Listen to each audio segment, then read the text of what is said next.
Hello दोस्तों, मैं रीता कुमारी करवा चौथ के अवसर पर अपने विचार प्रस्तुत कर रही हूँ। किसी की भावना को ठेस पहुँचाना मेरा मकसद बिल्कुल भी नहीं है।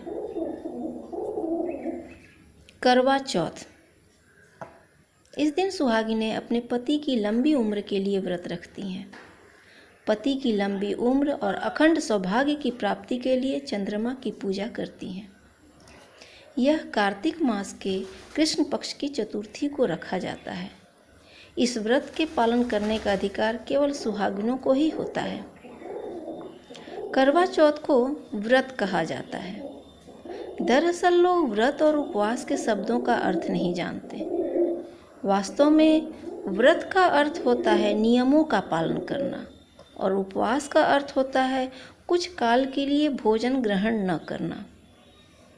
करवा चौथ व्रत नहीं हो सकता क्योंकि इसमें नियमों का पालन करने की अपेक्षा नियमों का उल्लंघन किया जाता है। कुछ सीमा तक इसे उपवास कह सकते हैं। इस दिन प्रातः तारों की छांव में कुछ खाने की परंपरा है जिसे सरगी कहा जाता है और फिर संध्या काल के पश्चात जब चांद दिखाई देता है तो चांद को अर्घ देने के पश्चात भोजन कर लिया जाता है। करवा चौथ का प्रचलन कब हुआ और कहाँ से हुआ, इसके बारे में कोई भी कुछ नहीं जानता है। इतना तो सभी मानते हैं कि पहले इस करवा चौथ का प्रचलन मुट्ठी भर लोगों में था। आजकल टीवी के चैनलों पर प्रकाशित धारावाहिकों में करवा चौथ को बढ़ावा दिया जा रहा है। श्रृंगारिक सामग्री की चकाचौंध ने इस दिन को भौतिकता के रंग में रंग कर महिमा मंडित कर दिया है। पहले जो स्त्रियां करवा चौथ नहीं करती थी, देखा देखी में उन्होंने भी शुरू कर दिया है। विचार करने वाला बिंदु यह है कि क्या पत्नी के भूखे प्यासे रहने से पति दीर्घायु स्वस्थ हो सकता है? पत्नी के उपवास रखने से पति की उम्र बढ़ सकती है? यह बड़ा ही हास्यास्पद लगता है।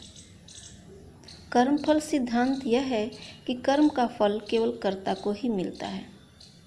यह सिद्धांत विरुद्ध है कि उपवास का कर्म तो पत्नी करे और फल पति को मिले। पति की आयु बढ़ाने का सरल व सुगम उपाय है कि उसके आहार विचार का समुचित ध्यान रखा जाए। क्या पत्नी भोजन करे तो उससे पति का पेट भर सकता है? यदि नहीं तो पत्नी द्वारा उपवास करने से पति की आयु कैसे बढ़ सकती है? अगर यह सही है तो इस व्रत को सैनिकों की पत्नियों के रखने से उनके पतियों की उम्र अधिक हो जानी चाहिए और कोई भी हमारा सैनिक शहीद नहीं होना चाहिए। आज संपूर्ण नारी जगत ऋषि दयानंद सरस्वती जी की ऋणी है क्योंकि ऋषि जी ने नारी को पुरुष की सच्चे अर्थों में अर्धांगिनी स्वीकार किया है और नारी का सम्मान करना चाहिए ऐसा धर्मशास्त्रों के आधार पर प्रमाणित किया है। दोनों पति पत्नी एक दूसरे के पूरक हैं।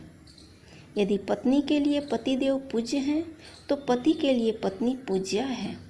अतः इसे व्रत न कहकर एक उत्सव के रूप में मनाना चाहिए जिसमें पति पत्नी दोनों की सहभागिता हो। धन्यवाद।